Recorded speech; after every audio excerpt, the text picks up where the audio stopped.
Basta saya nyo, ha? Chong? Maniningil ako ng bayad sa kuryente.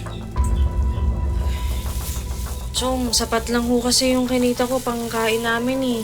Tsaka ako, magpapadala pa ho ko sa mga anak kong si Juliet at si Isabel dun sa Cavite. Mabuti nga ho eh, merong kaibigan si Christopher na pinapaaral sila eh.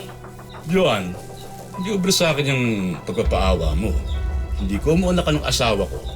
Libre na ang pagtira niyo sa pamamahay ko. Sige ho, sa isang linggo ho. Promise.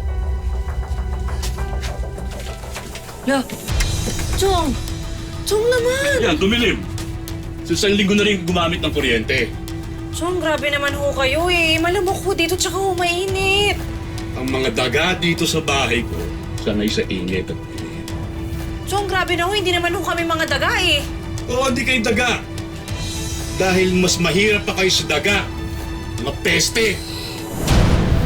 O ano naman yan? Di sa oras na ng gabi, nagbubulyawan kayo. Itong asawa nyo na eh. Pinatayan kami ng kuryente. Ano?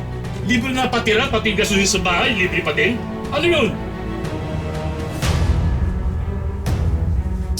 Nay, Wala akong magagawa na bahay niya to eh. Siya ang masusunod.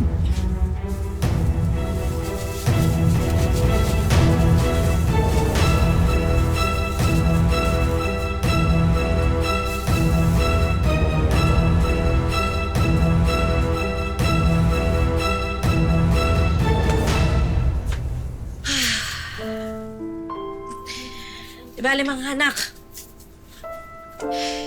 Maghahanap si mama ng ibang trabaho. Para makapag-ambag naman tayo dito sa bahay na to. Para hindi tayo tatratuhin na para tayong mga pabigat. Pasensya na kayo.